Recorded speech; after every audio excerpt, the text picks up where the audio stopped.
Hello, everyone. Welcome back to the Brothers Take podcast. I'm Chris. I am joined once again by my brothers, Adam Hello. and Eric. Hello.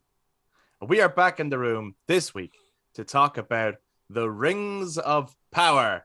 We did say that we'd come back to it once the whole season was out and in full spoiler fashion. So, straight off the bat, we're giving you a spoiler warning. If you haven't watched it all yet and you're hoping to watch it and see it all for yourself, maybe don't listen to this discussion. However, if you have seen it, welcome to the discussion. Or if you're someone who genuinely isn't actually that interested in watching it, but just wants to know what was the fuss all about, like tell me what was it about because I don't want to watch it. Then also welcome to the discussion, and we'd love to hear all your thoughts. So if you guys are watching this on YouTube, you can jump down in the comments to share your thoughts. And while you're here, why not give us a thumbs up, hit subscribe, ring that notification bell for all future content.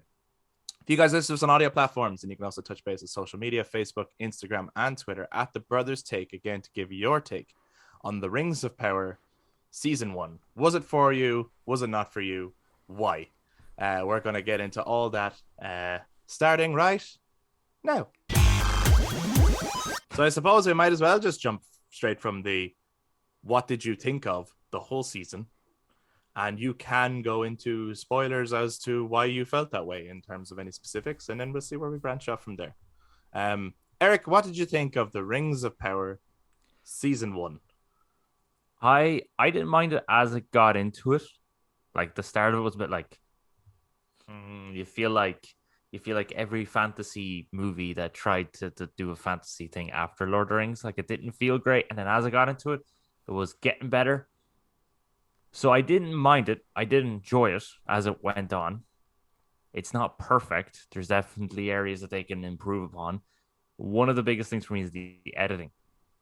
Some of the editing is very weird, where it's kind of like, it's like really slow, kind of, and then it's like real kind of choppy. Like some points it's like, spoiler, right?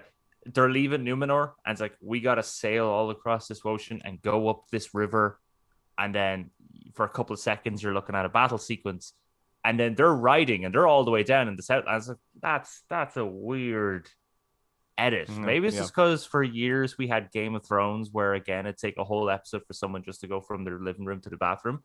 But like, it is a bit sort of, some of that pacing was really weird. It was like the start of the show, it was like get on with it. Mm-hmm. And then I felt by the end of it, I was like, whoa, slow down. slow the fuck down here. So yeah, I thought the pacing and editing was weird. So, but I have hopes that it will get better, but I understand that there is issues with this first season, and that yeah, there's definitely improvements to be made. But I didn't mind it. All right. Adam, how did you feel about the Rings of Power Season 1? Some points I'd agree with Eric, especially with the pacing. It's really at odds. But where I differ is that I preferred the beginning of it, and I felt it got progressively worse as it went on. And that's probably due to the pacing, actually. You know, with the beginning, yes, I do think it was like maybe we should just hurry up a little bit. But where I was wanting them to hurry up to was not where they ended up going. Yeah, you know, I get that. I think there's a whole plot line, especially with the whole Southlands becoming Mordor thing. I don't know if that was needed, really. I think that could have been a very quick montage if you really wanted to. But the part where, I mean, the last episode for me is what was going to make or break season 1, and for me it broke. It was just so rushed. Everything was rushed. In fact, the whole season should have been essentially the story of that episode should have been the entire season, really. Working up to that, and almost felt as if like, shit, we were in the Southlands having a war, but we really need to get that guy up to here.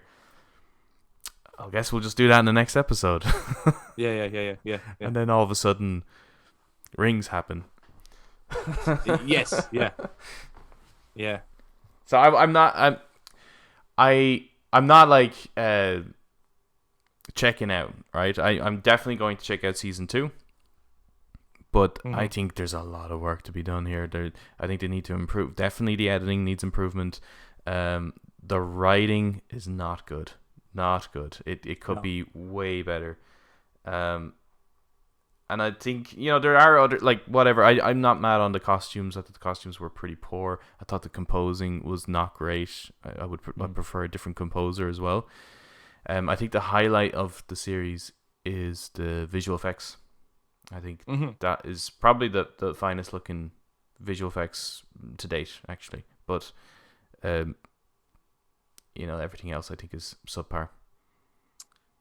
Yeah, I'm kind of witches. For me, it was in the beginning far too slow, and most of my reviews of like the first few episodes was get on with it.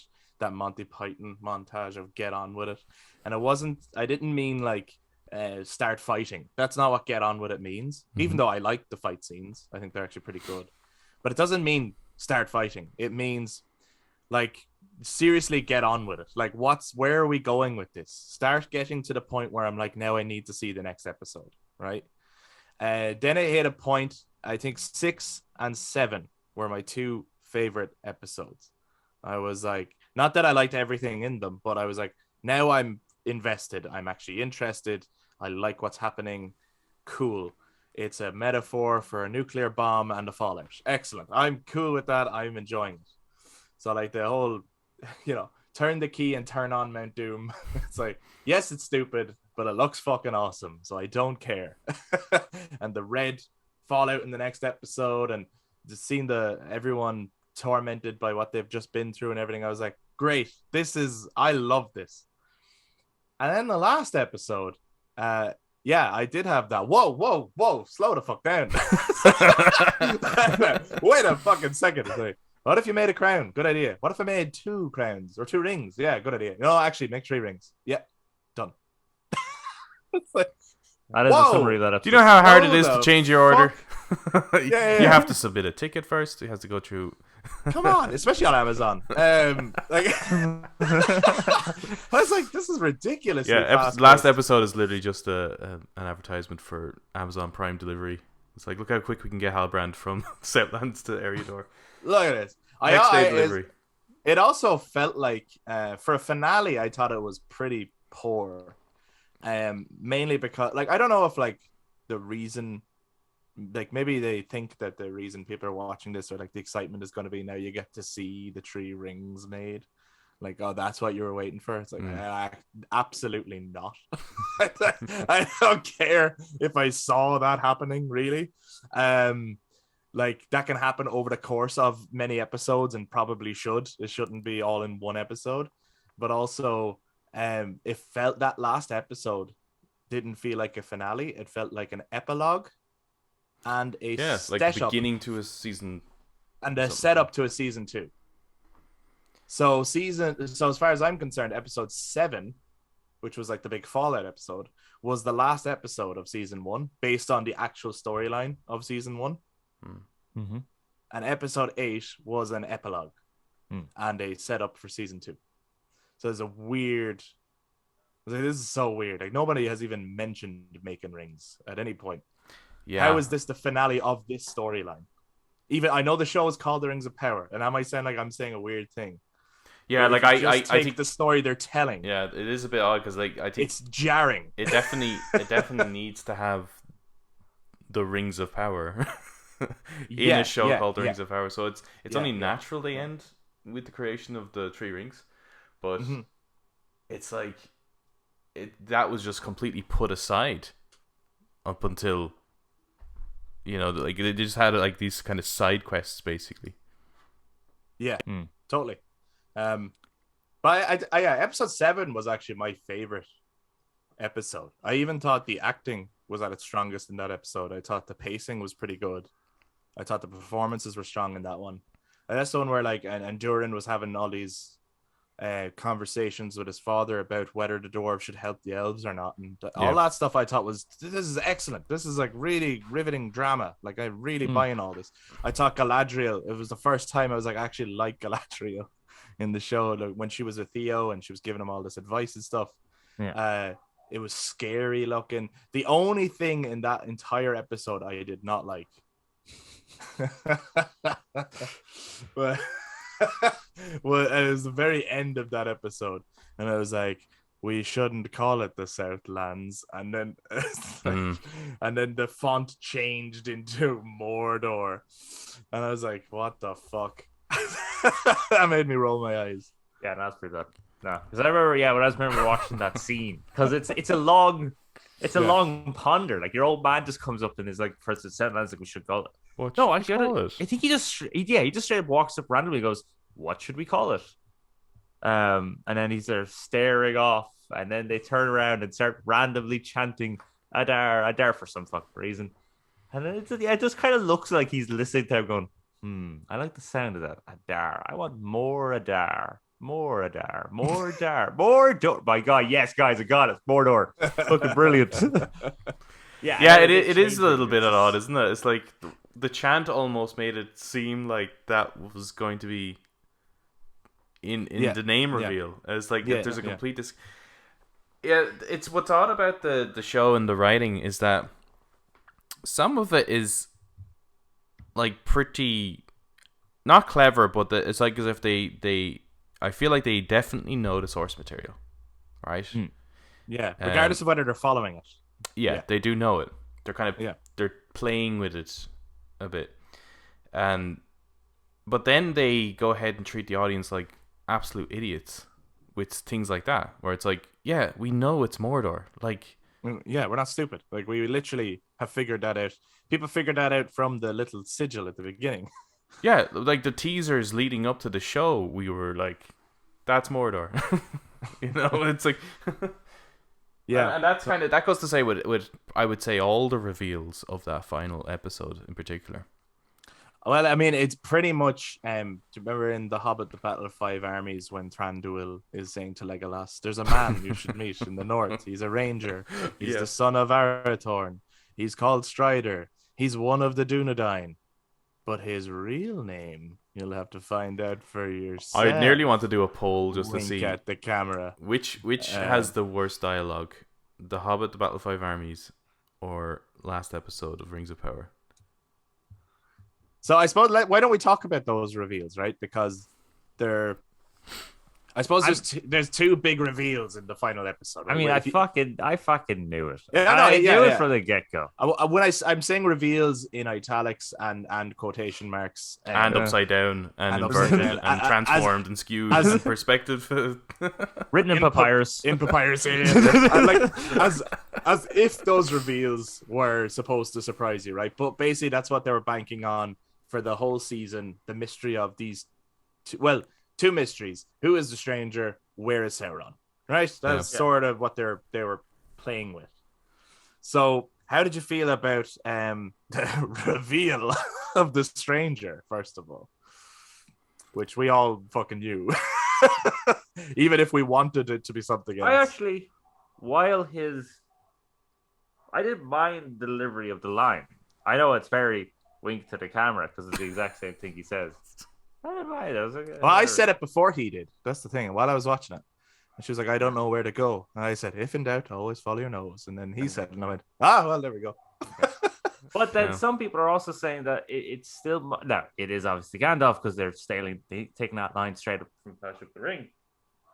But there are some comments saying it could still possibly not be Gandalf because but see, I think that's the Blue Wizards go to Rune. I think there's so much. You see, I think that is a mistake, and I think for a while, like the whole way through this, I was like, it must be Sauron, it must be Sauron, it must be Sauron, because I genuinely think that would have been the better plot line to make that Sauron. Mm-hmm. I really do, because he's someone that everyone would trust in. Like the Harfoots are actually trusting in this character, and what if it's actually them who brings the doom? And then he would arrive to something like Eriador, this person, this being with wisdom, and like he could give them the, because he bumbles a bit. He tries to fix the trees, but it goes wrong. So he could be like trying to fix their whatever jewels they're trying to make, and can help them forge these rings. And then turns out that actually he's obviously this deceiver, and he is Sauron. I think that is actually a better plot than what's actually happening here, because introducing Gandalf, whether lore breaking or not, you do have the potential with these other wizards, and he's going to the east, He's going to Rune, which is what the Blue Wizard did. So I think that's why people are still holding on that it's a Blue Wizard, because I just think that it's not it's not a good plot line, I don't think, to introduce Gandalf. It really isn't.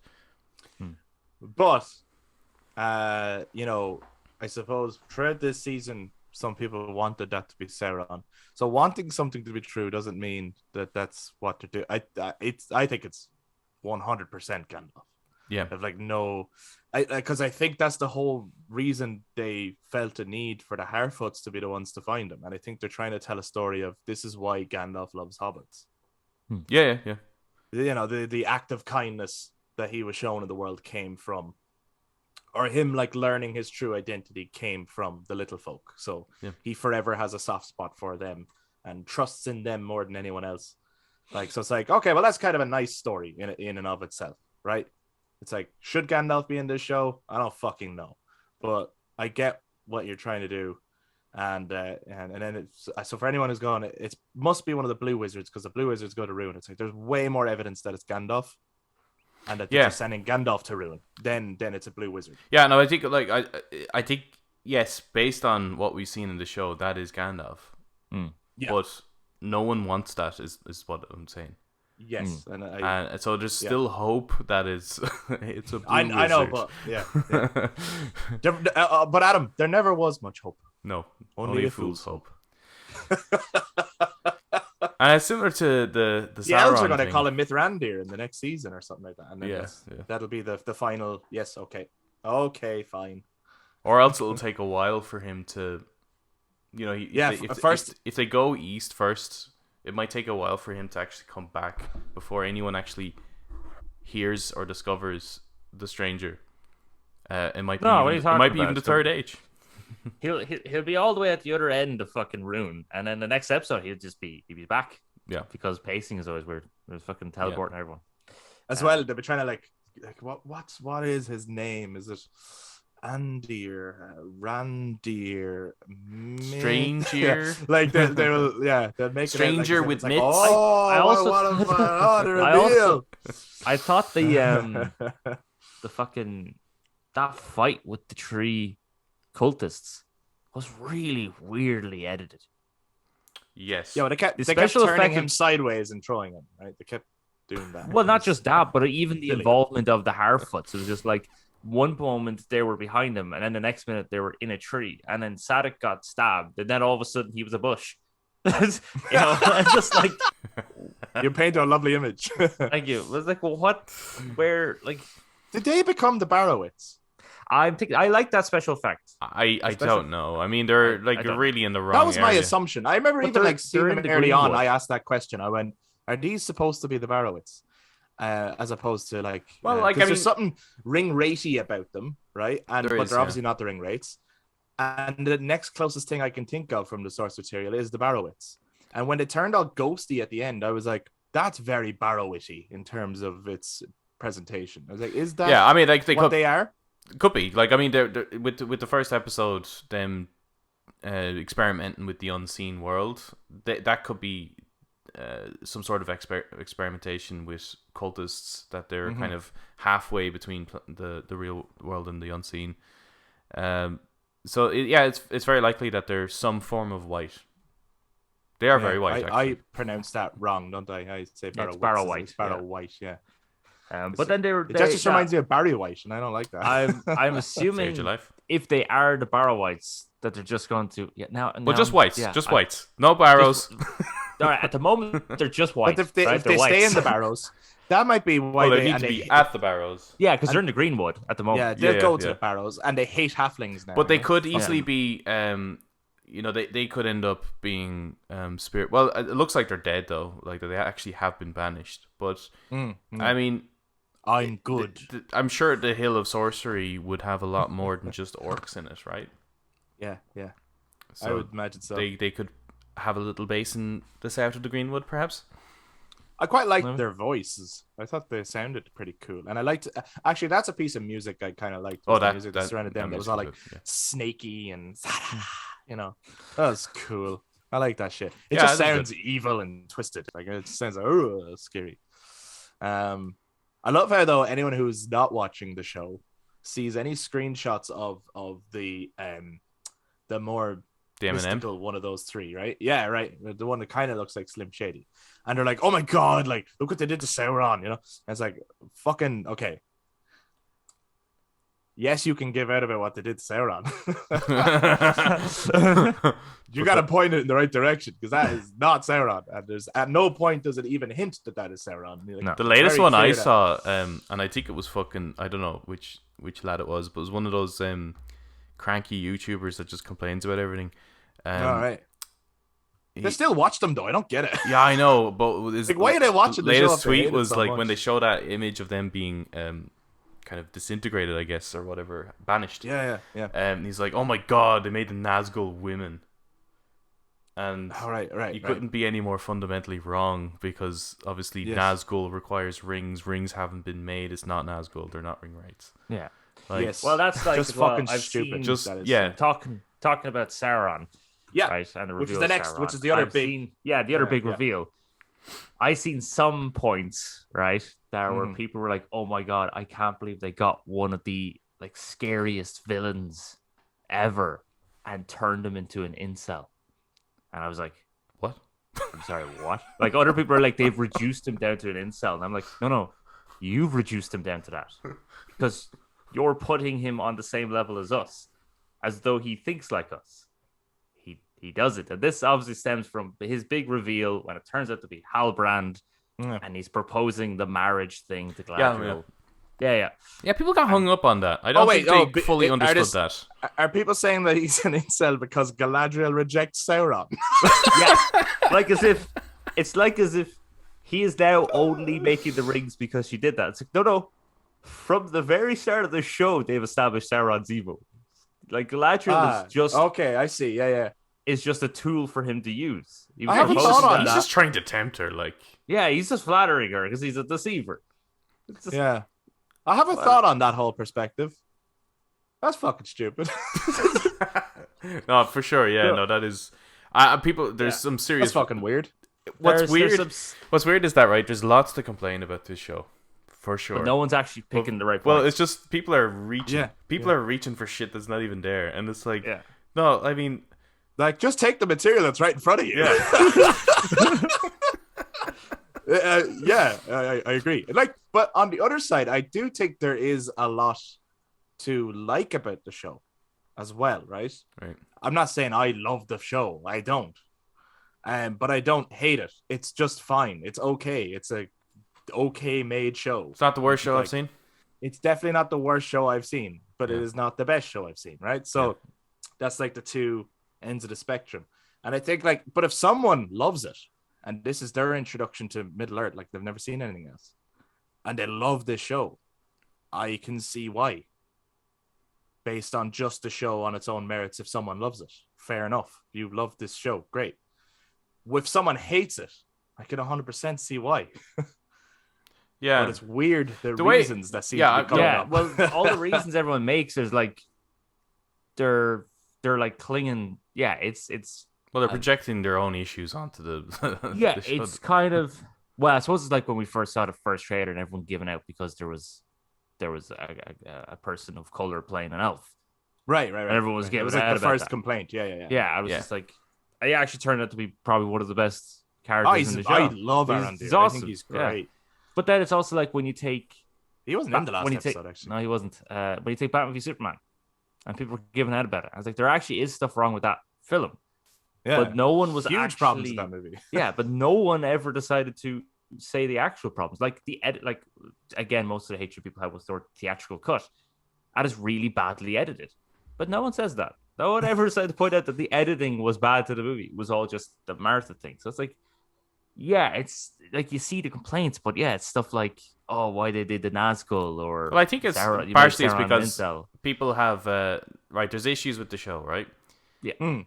And you can't quite put your finger on what that is. But when you hear something that seems like a valid complaint, it's like, well, okay, perhaps that's my problem with it, and maybe they kind of grow attached to that idea. And if you see a few people saying it, then you go, yes, okay, So that it's is like, okay, so that must be the problem I have with must it. be Then. the It must be problem. that. I'll just believe everything that person says from now on. As opposed to, it's perfectly fine to not even be able to put a finger on something and just say, I didn't enjoy it. That's why I don't like it. Yeah. That's just actually a valid it didn't reason to resonate not like with something. you. I don't. The way I look at the show, because I think regardless of if you know anything about Lord of the Rings lore at all, I still think it's quite difficult to enjoy the show. I feel like it's a CW show with the budget of a Marvel movie. All right. Okay. Because I could never get into the CW stuff. I just find the writing and the acting is just piss They're poor. amazing. It's so good. But they're incredibly popular. Yeah. So it's like, I think if the Rings of Power, the quality of the show doesn't match its budget. Okay. Yeah. But like when I say I could see why someone could love this, I'm thinking of like kids who, and I don't mean that in like a mean way. I'm thinking of kids who this is genuinely their introduction, and this is just a fantasy show. Yeah. Well, I mean, Lord of the Rings and The Hobbit were children's books. Yeah, but and in that case, it's like, you know, like if you're interested in critiquing something, I don't think you'll enjoy this. But I think if you're someone who's just like, I love fantasy, and the production quality is so high, I could see how someone could go, I love Rings of Power. It's great, you know? Yep.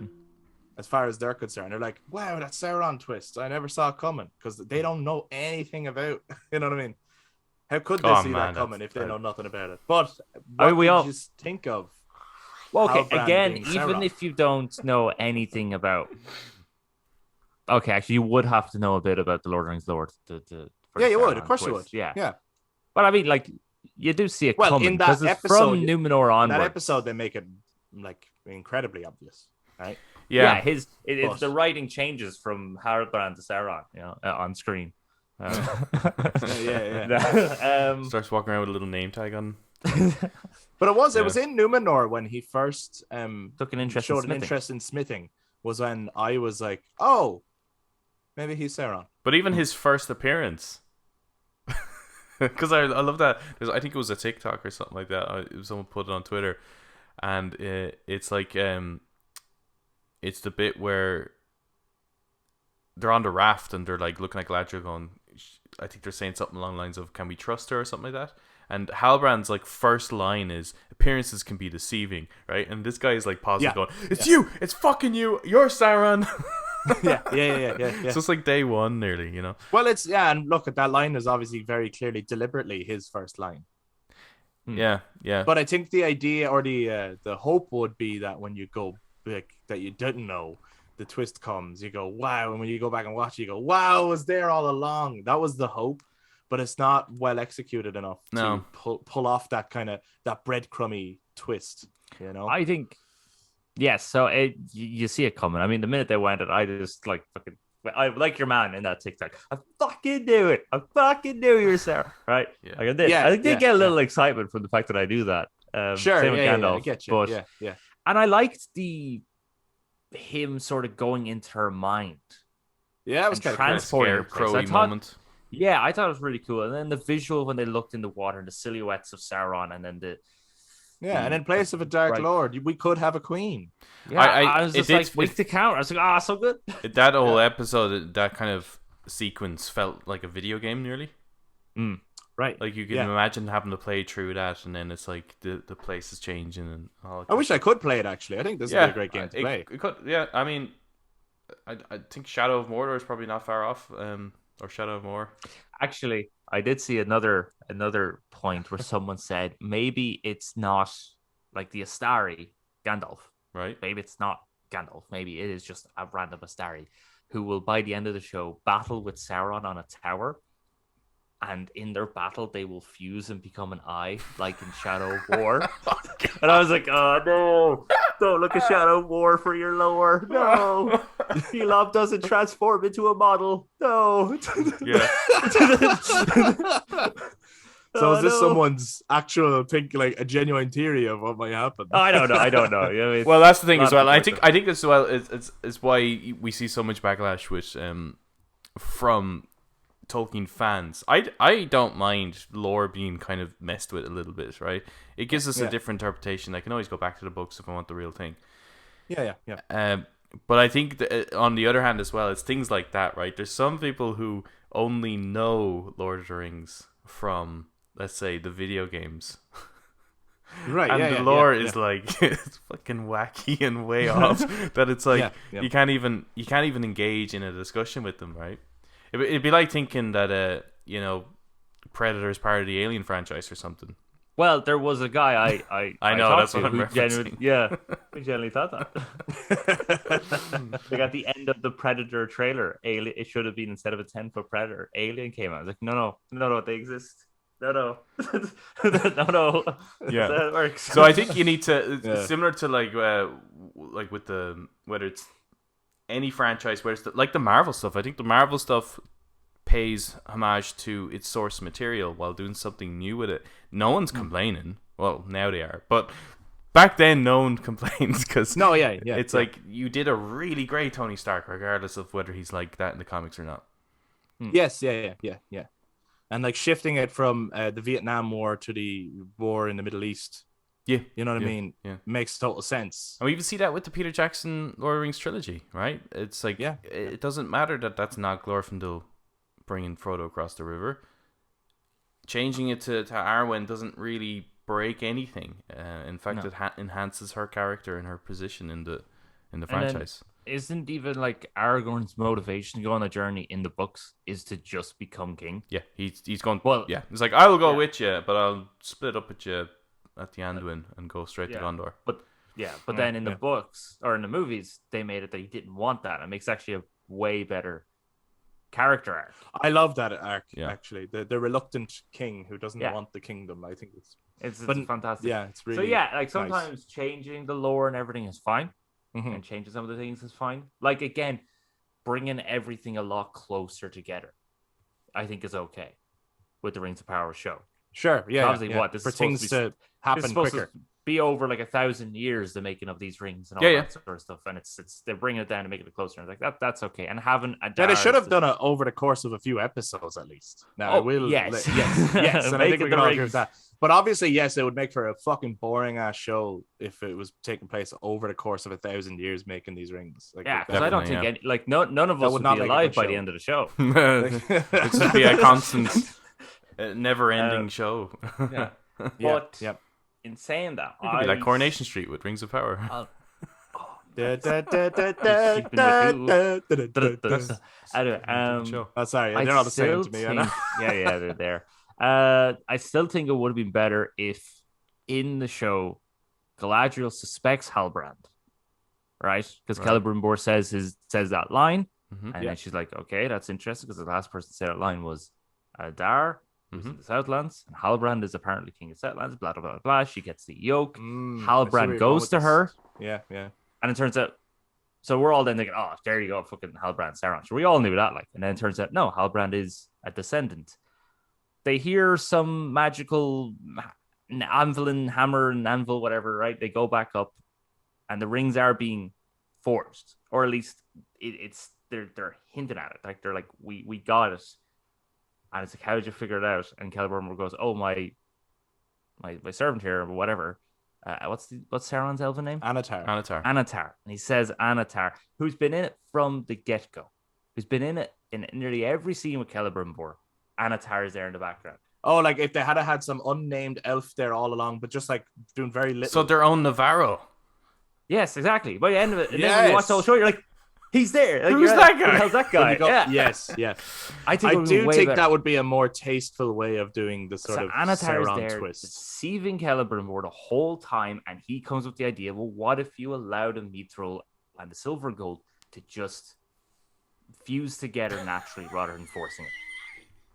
Okay, Adam hated that too. No, I don't. I'm just thinking about how they actually did it. Like the way that like you have this bloke from the south go, "Bro, do you ever think of like mixing metals? Me, Elvin Smith, were alive for thousands of years. Bro, never thought of that." We'll try. It's like, are you serious? I Such a think good idea. another way, how if they wanted to have Halbrand kind of influence the creation of the ring somehow, or is if the thing that he had on his necklace actually was made of some sort of ore or resource from Mordor. Why don't we try using this or something? That he, that as a smith, that he would bring this, suggest this resource. And of course, that would be of Southland origin, that it would have some sort of, because that's obviously, when it comes to the One Ring, he'd be using 100% of that material. But at least the essence of it is in all the others. Yeah, but I just think his knowledge is just like, why would they believe this dude? Like the whole series is made up of an idea being suggested, and then it's like, okay, no, you can't do said idea. But what if I can prove idea will work? Okay, go prove idea will work. Then person goes off to try and prove idea works, and then it's like, no, you can't have said idea. He goes back, says can't have idea. All right, well, try convince them to have idea. Goes back, I will convince you to have idea. We'll try that. Doesn't work. Then it takes even longer, and then eventually they come back and it's like, we have little bit of idea.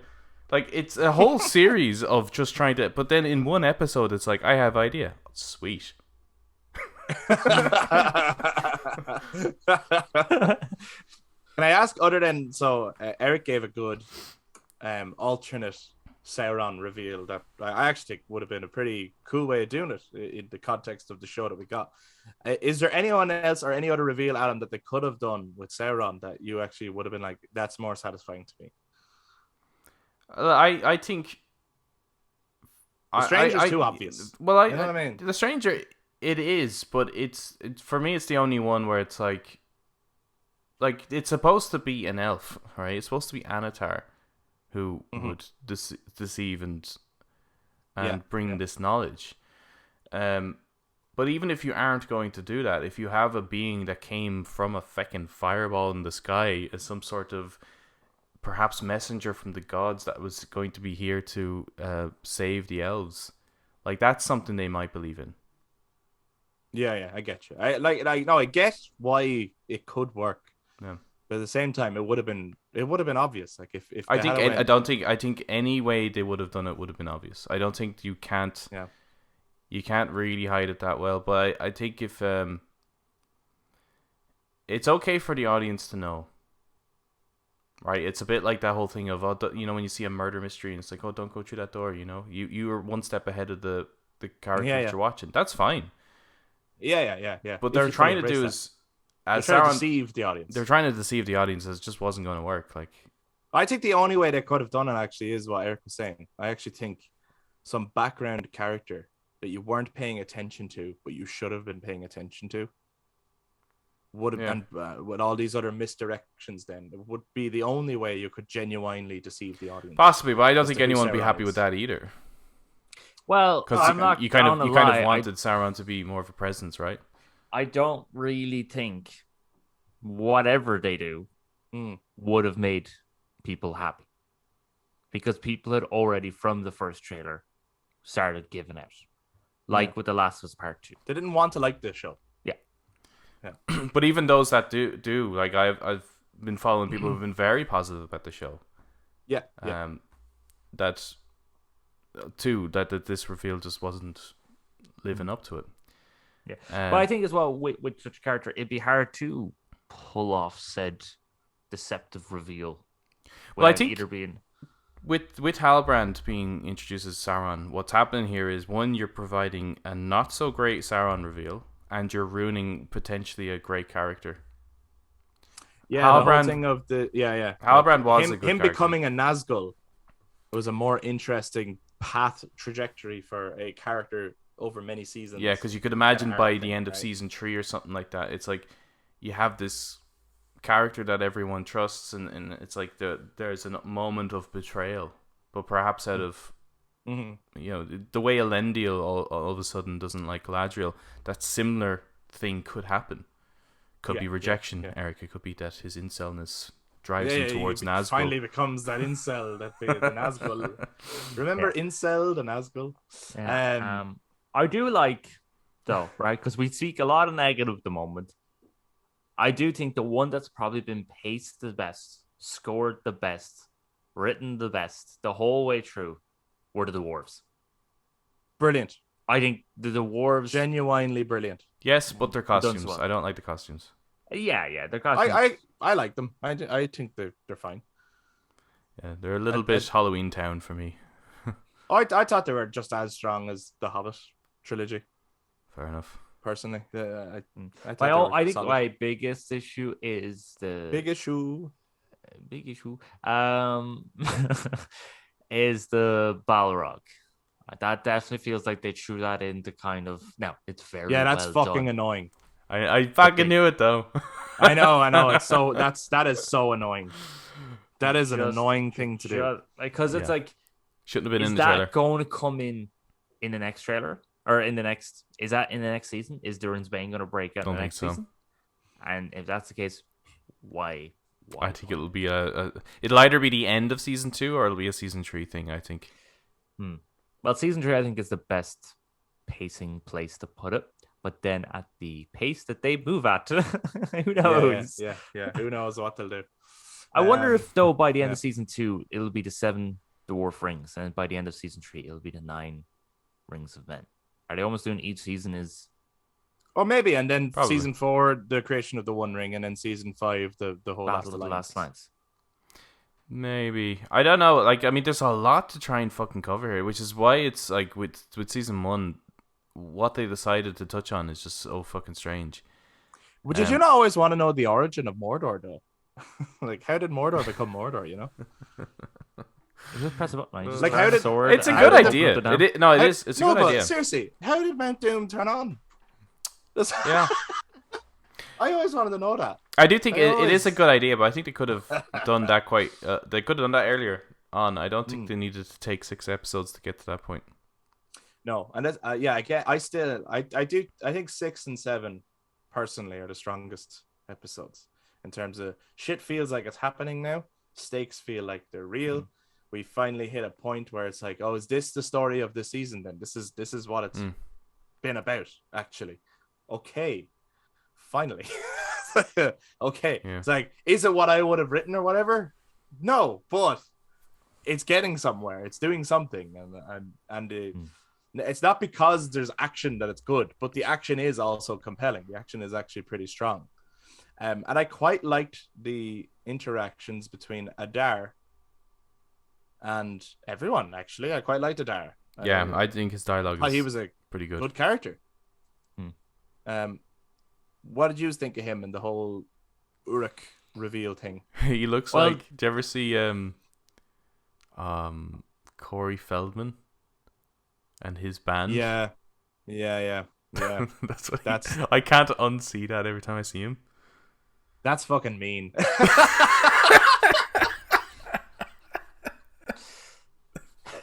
Yeah. I know I can't. Sorry, bro. Yeah, thanks. Eric, what did you think of Adar? I liked Adar. I thought it was really cool. Because I think it's the 3rd episode's named after him. And that was like the first episode. Like, no, don't end, keep going. Like, that was actually really good. Well, we thought it was going to be Sauron first, right? We thought it was, or I did anyway. I thought that they were talking about Sauron. They were calling Sauron their father, and then it wasn't at all. No, I was like, wait, why is this elf dude with them? And then it's like he's one of the original elves, and I'm like, that's fucking cool. And then he prefers the term Uruk. And I was like, that's really cool. And then when he says the whole thing to Galadriel about how, you don't have to be like physically tortured by Morgoth to be an Uruk. Like you're giving into your own inner darkness or whatever like that. That kind of, and it really struck a chord with her. And I thought that was really strong stuff. I thought that was actually really good. Yeah, he was pretty much saying all the things that everyone was criticizing about Galadriel. Yeah, and I was like, perfect. You're acknowledging these things. It's good. I like that. They were good. The orcs were cool as well. The orcs are really done quite well. Yeah, I liked the orcs. The prosthetics and everything.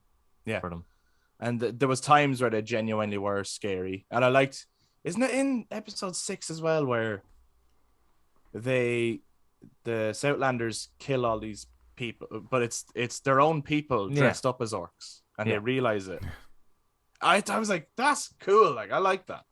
The orcs sent them in first, and like either way, it's a fucked up thing to do, and it's going to scare them.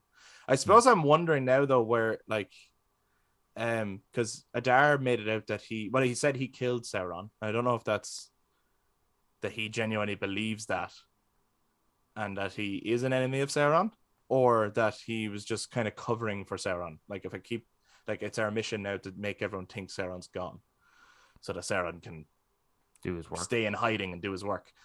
So I'm just wondering, do all these orcs, like, is Sauron going to come along and like kill Adar, and then the orcs serve him out of fear or something like that, or like, what's the trajectory of where they're going with that, or will Adar be a servant of Sauron? I'm wondering what they do with that, because at the moment Sauron seems like a bit of a loner, and he's got nobody.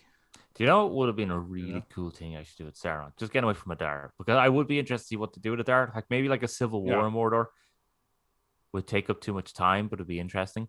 Sure. But a cool thing and I was kind of thinking while watching the last episode was, because Galadriel had like a very suspicious look on her face, and then she had the whole thing looking at Elrond and Celebrimbor. So I thought like maybe they were going to play on a bit of paranoia with Galadriel, which was like, I know this guy Sauron can take different forms, so maybe he's one of them. Or another thing, because Galadriel walked up and went, no, let's make 3 rings. Oh, you thought he had taken her place at that moment? I thought it was too. And that we were going to see Galadriel going down the river. Yeah, I actually thought that was as well. I was like, because that would have been awesome. That would have been such a good, like... Yeah, that would have been a cool little way of doing it. Yeah. I do anything that they did do would have been pretty good. But it'd be interesting to see what they do with Adar, because Adar is now in Mordor, and Sauron is, I assume, going to Mount Doom to make the One Ring. That was a weird... Well, I imagine the other rings need to be made first. Yeah, but I wonder what they're going to... Like, how that's... Yeah, how do they even convince that, you know? I suppose... I imagine the only way it's going to be done is... 3 rings was good. Yeah. The reason to why the elves would make the 3 rings to save their people made sense. But then what are you going to do with the 7 rings and the 9 rings? This is nothing against the actor who plays Halbrand. I think they need to, for the story, recast Sauron in the next season. I think they need a new character to come in, and we don't know it's Sauron again. It's a whole new actor. Well, they were saying, because there was a recent interview. I was trying to find it, with the writers, and they're talking about in season 2 what they want is they now have an opportunity to just have Sauron be Sauron, right? No more trying to hide, and this is going to be the Sauron that everyone knows. And what's really strange, what they said is, people are going to, based on their writing and stuff like that, they said this is the season that people are going to want, or would have wanted for season 1, and they're going to wonder, why didn't we just do this? And it's like, that's a fucking really weird statement. That's a good question to yourself. Why didn't you just do that then? Like, that's a weird. It sounds like say. They're just going to, like, this is now going to be, he's going to be Sauron now from now on. There's no more kind of deceiving kind of stuff. It's just, I get that, but I'm just like, I suppose I'm thinking about how close Elrond is with Durin. And Elrond is now aware of who that is, and just like if the characters are going to come together, which they really need to, because they feel too far apart sometimes for this show. I'm just wondering, like, how are they all going to accept these rings from this dude? Unless it's the elves who finds this actually regenerates them a little bit. They find strength in it. That they make the suggestion. They go to their dwarven friends and make the suggestion that in order to build up strength and unity, that they make the 7 rings.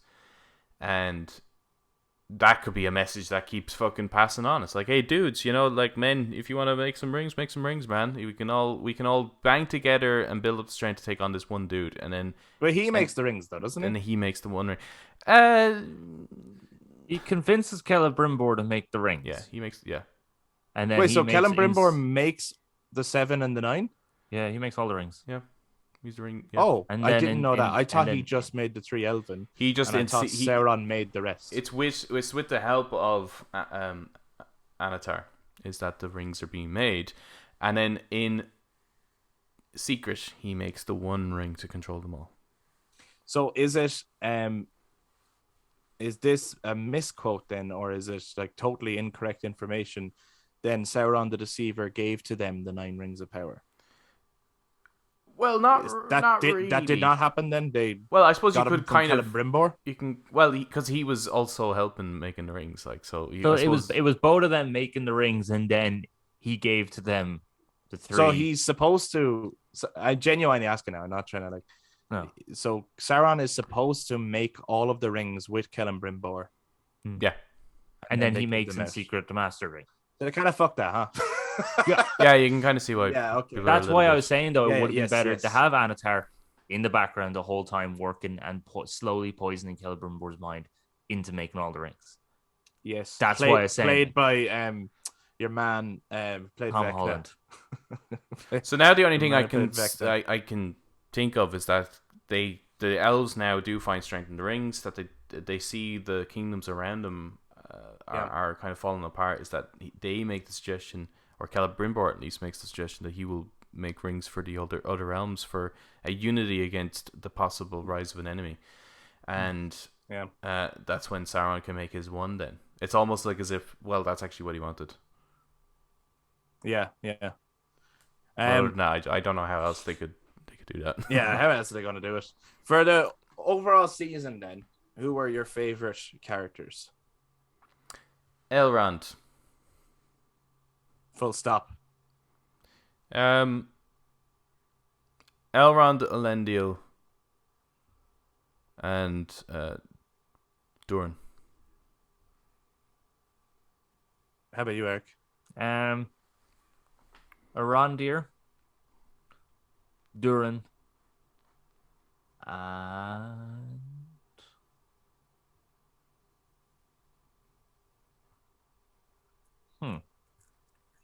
favorite.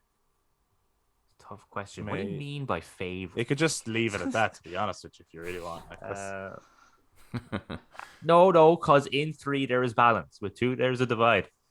Yes, and one will always seek. I only said 3 because they're the only 3 that I actually think were genuinely stand out to the show. I think you could recast everyone else, but I think those 3 were I always thought fantastic at Gil-galad those did roles. look a bit. Gil-galad always looked like he was a bit like, I don't know what I'm doing in here. He always looked a bit off to me. I did not like Gil-galad. And then with Galadriel, I was just like, stop speaking through your teeth. Just for Gil-galad. 5 seconds. Gil-gadaddy, I think is what they call him. Wow. Hold, it's HBO making it now.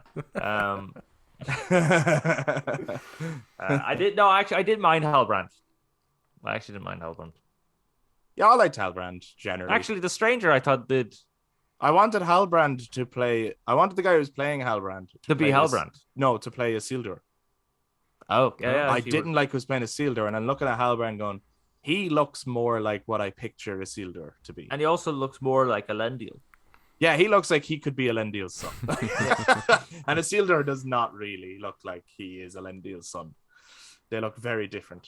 I thought. I did not like. I was like, Isildur is a character that I should be very invested in this time period, not only because of who, their lineage is, right, but the importance that they play in the mythology of the Lord of the Rings, the fact that they are the one who cut the ring from Sauron's hand.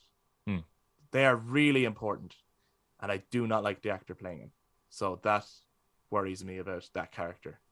And I really would have preferred the guy who's playing Halbrand to be Isildur, because I was like, I kind of like that guy. But the standouts for me were Durin, Elrond, Elendil, and Arondir. I liked all 4 of those characters. I thought they were great. I thought their acting was superb. Elendil, fantastic, with very little effort. Yeah. Like, he just very naturally, it's like, I 100% believe that this is Elendil. I buy that this is that character. The guy playing Durin, probably the standout performance of the season. Could be funny, could be heartbreaking, like just a huge range of emotion, and really, really like. I think they had some of the best written material to work with in the show. Him and Elrond. Like, Yeah. yeah, yeah, and I really like. I shouldn't like Elrond, or at least going in, I was like, I'm not gonna like this Elrond because I was tough in the pictures. Like, he looks so young and he looks pompous, and I don't like the look of him. Like, I always thought Elrond was badass, cool. He's fantastic in every scene. To be honest, this guy, what's his name, Richard Aramayo or something like that. I'm not familiar with the actor names now. No, but anyway, he was great. And then Arondir, I thought was fantastic. I was like, this guy is going to be a fucking film star. Definitely, he's going to be. Marvel are going to get him for sure. Yeah, somewhere. yeah. I would say that too. He's just got the chops for it, you know. But I don't mean that in like some mean way that he's only an action guy. Like he genuinely was able to, without saying much, he could convey an awful lot. I actually like Bronwyn. I thought he was really strong. So. Like Bronwyn. Yeah, I like Bronwyn. Yeah, I would. She didn't stand out enough for me. She was a bit forgettable. Yeah, I thought Isildur's sister was more forgettable. Yeah, she was very forgettable. Well, to be honest, I thought the two of them were quite similar. Yeah, I think nearly everyone up a bit. could be recast. But you see, the reason I said Elrond, Elendil, and Durin, you see with Arondir's really good, but I think you could. I think that character could still be replaced by another actor and it'd still be really good.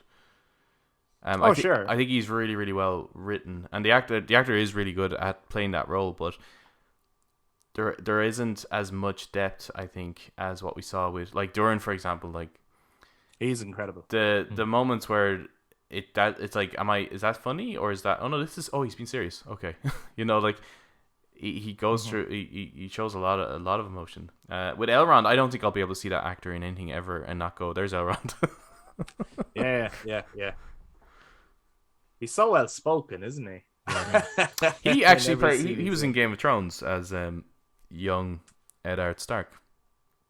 I knew his face was familiar. I just couldn't quite place it. I said that. I know your face. Oh man, the Lord of the Rings is great. What was your favorite sequence, moment, thing about the entire season? I really liked the one that really stood out to me the first was the I think it's either the war, I think it's the War of Wrath they were trying to depict, but it was the battle in the kind of prologue sequence. That's still a huge standout to me. But I actually really loved the visual of, although it's, you know, completely made up for the show, I thought it was a really, really cool explanation for Mithril. Was the battle with the elf versus the Balrog on the mountain, and then the lightning strikes and creates those visuals Mithril. are amazing. It's like that was absolutely stunning. So those two pieces were standout for me. Yeah. How about you, Eric? Yeah, no, the first thing that popped in my head was the battle, the War of the Wrath. Just that sequence, I thought was visually really cool, and it just looked horrifying. That's like, I kind of want to see more of that. Yeah, can't wait to get to more that, bro. And it just also reminded me of, in Fellowship of the Ring, the Battle of the Last Alliance. Like, it just had that reminiscence that I thought, like, yes, we're definitely getting more of that. Like, more of the Fellowship of the Ring. We're getting more of that, and then not so much. But anyway, that seems first in my head. That was really cool sequence. Yeah, and also the bit with Arondir and the Orc. It's great, like a fucking James Bond fight. Yeah, over the well. Yeah, loved it. I love all the visuals to the show, and I think as well, there was a couple of moments, like some of the openings that have like an opening shot where I'm like, that's fucking gorgeous, like a real close up on something, and I'm like, that's beautiful. I wouldn't always keep up that quality throughout, but like there was definitely moments throughout where I'm like, that is a stunning shot. My favorite sequence of the whole season though was the activation of Mount Doom and seeing it burn everything to ashes, and then the follow-up, which was just the red fallout and everyone looking for each other, and people's limbs are cut off and the queen can't see anymore, and she doesn't even realize it because she's not sure she's out of the mist yet. And just that whole sequence, I was like, that's fucking awesome. Love it. I love that turning on the volcano caused so much destruction and misery for everyone. I was like, that's cool. I like that. I get why you'd call that Mount Doom. It's spelled Doom, the Doom of. I had a cheer moment in the Yeah? last episode when it's like both me and Megan had the exact same reaction when the stranger is leaving and Nori's going with him, but just Nori, because it was like, Oh, okay. could this be the last of the fucking Harfoot storyline? Because thank fuck Wow. for that. It will not be. Every last episode, I was like, Huh. are they going to die yet? So yeah, okay. So the Harfoots didn't work for you. Not at all. Not throughout at all. the whole season. You never Yeah. warmed up to them.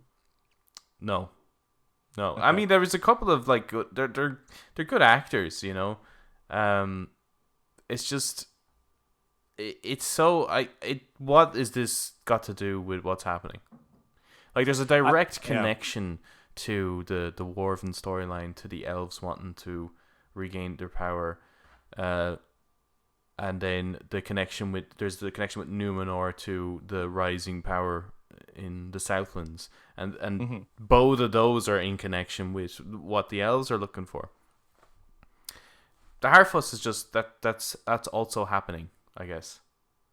There's now a wizard. I know you can draw the comparisons, but I kind of felt like all the storylines are just happening. You know what I mean? Like, it felt more like a season 2 where we know all these characters and now they've split off on their own little quests. Right. Versus a season 1, which should be like there's a core group of people and they're on the same quest, maybe. Yeah. Okay. Like I that's how I felt about like pretty much all the storylines are like I like things that are happening in each individual storyline, but as a result, the whole experience feels so disjointed and like nothing is moving quick enough. And there's a whole episode where the dwarves aren't in it at all. And then the next episode will be very dwarf heavy, and you're like, but there'll be no Arondir or something like that. And I just thought that way of doing it was just like, this show is so weird. Like, who am I focusing on? Like, I know Galadriel is obviously kind of the key player in this first season, but she makes some journey though, doesn't she? She does. Sure, I mean, she goes from south. Oh wait, where's Celebrimbor City? Where's his tower? Linden. No, that's Eriador. Linden is by the Gulf of Loon in Eriador. Linden is basically the Grey Havens, right? So that's where they were, but where they ended up, is that what you mean? Like in the last episode, right? So they're riding from the Southlands. In about 3 or 4 days, they get to Celebrimbor's outpost, whatever the fuck it is. Eriador. And I'm trying to know. Right, but Eriador is a whole. Oh, it's Erigion, which is a region in Eriador, the country, right? Right. Okay. My problem is it's like 3 or 4 days to get from Mordor, essentially, to Erigion, and it takes the Fellowship 40 days to get from Rivendell to the top of a mountain in the Fellowship of the Ring. And I'm like, first of all, how fast are those horses? Like, they just never stop, like, you know? So again, that's my problem with like kind of pacing time. It's like they didn't actually measure the distance of the map. Yeah, they didn't really pay attention to kind of how long it would take genuinely someone to go that distance. To do these things. Yeah, and Lord of the Rings is all about the journey, isn't it? More so than the destination. Exactly. Like, it's like life, you know? It's the journey that matters more than the destination. But that's why I was thinking, like, when she was saying, like, he needs elven medicine, I'm like, the guy is fucking dying and you're going to bring him up halfway across the world. Yeah. Bring the elven medicine to him, for fuck's sake. Yeah, but you have to get him to Celebrimbor. Anyway, Eric, how did you feel about the Harfoots trip then? I liked them at first. And then as the show went on, it started to go, oh, these guys are really not serving much of a purpose. Mm-hmm. But I liked my favorite moment, I think, with them was when they were about to migrate. They talk about all the different people that have gone off trail. That's probably my favorite moment. I thought that was really nice. They do a pattern, which I don't know how many countries do that, but over in Ireland, that's a thing where people go and remember all those who've died over the last year, and someone will actually read out all the names of all the people who have died. So I was like, oh, that's I get that. Yeah. No, I've that been was to one of probably those. that was my favorite thing That about was the done well, Harfoots. yeah. That was a really nice moment.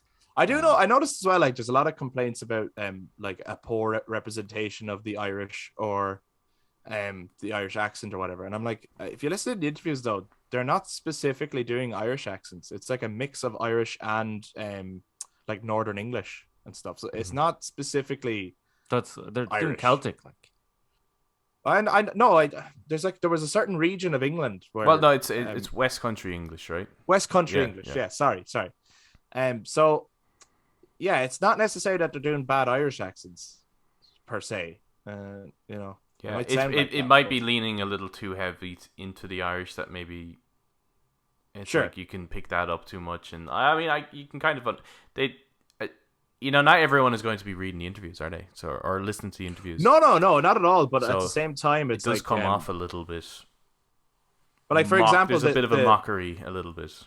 the Sage Shaman dude. I'm like, if you listen to his accent, I was like, it's not very Irish. I don't. No, think. he sounds more like he's from the set of like Doc Martin. Yeah, that's Yeah, English. exactly. Yeah. So I'm like, that's clearly not an Irish accent. Like, Mm-hmm. so.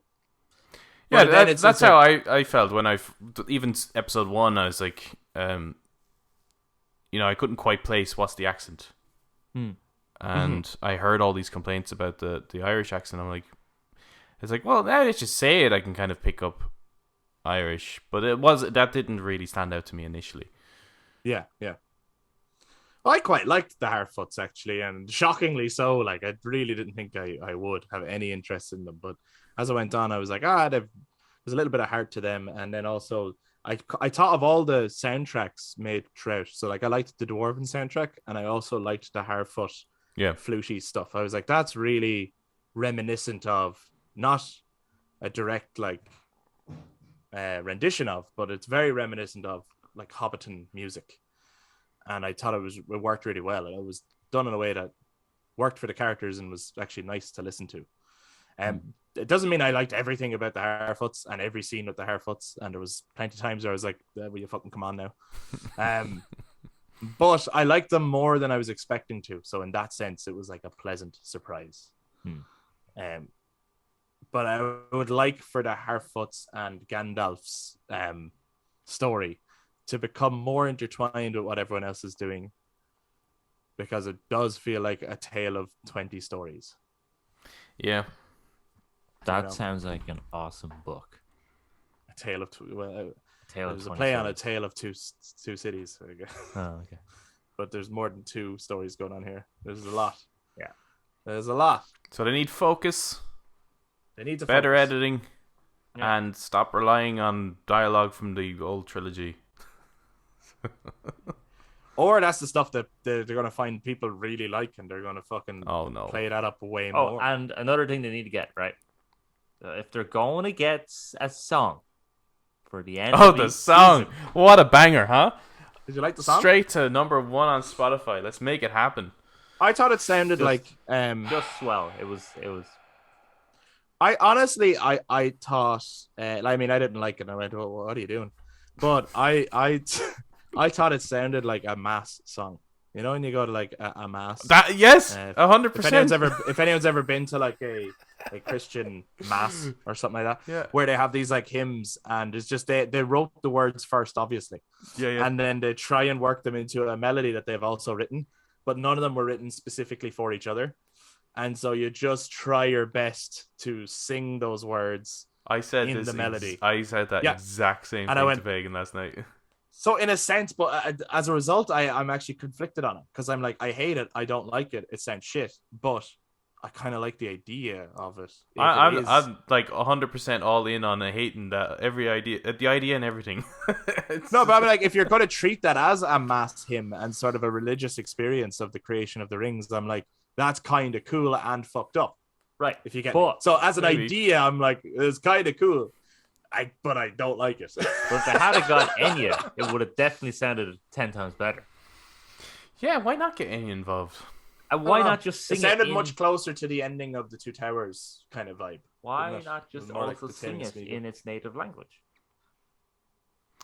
Yeah, I mean that was a good might have been opportunity for interesting. like a big, good composition, and yeah, that in Elvish, that would have been You know what? It might have Why sounded don't they better in Elvish. just fucking hire me. For fuck's sake. So Eric is now handing in his CV, his Yeah. resume. The fucking Get him on board for. He has sorted Rings of your Power shit. Season 2. We're redoing season 1. The Eric cut. Yeah. Well, any final thoughts then on the season as a whole before we close off this week's episode? I really wanted this to be a home run. I was wanting this to be good. Mainly because I think there was so much kind of, abuse headed towards a lot of the actors. It's like, look, they're just taking a job. Stop fucking giving it to them. Yeah. And they have to deal with all that. So I kind of wanted this to be a win on their half and kind of just shove it in the face of all the vile haters on the home, leading up to this. And it's just really unfortunate that it's not. Right. Okay. Eric, any final thoughts on season 1 of The Rings of Power? Not the worst show I've seen.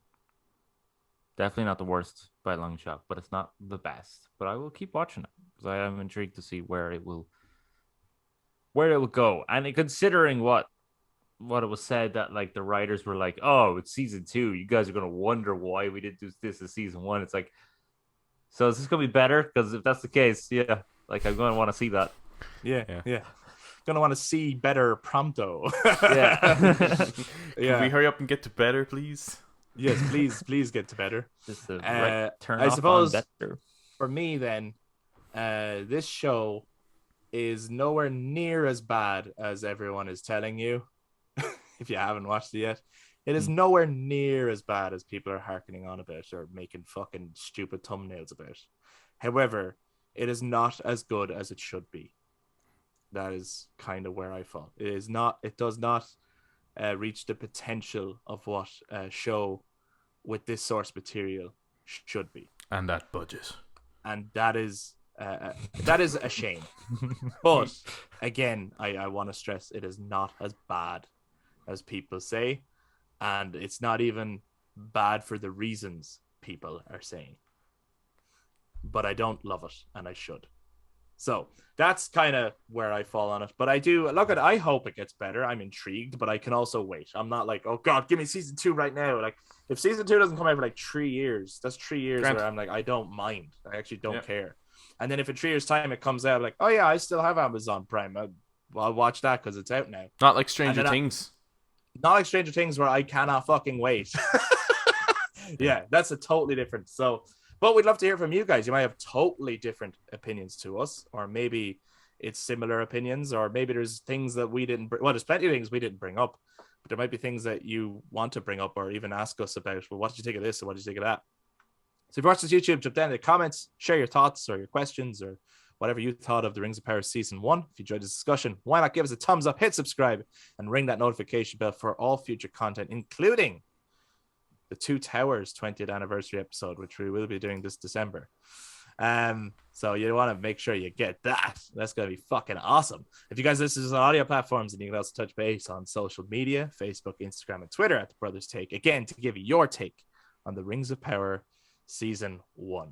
That's going to conclude this week's episode, guys. Thank you very much for listening. We'll back talk to you guys next time. Bye-bye. Bye.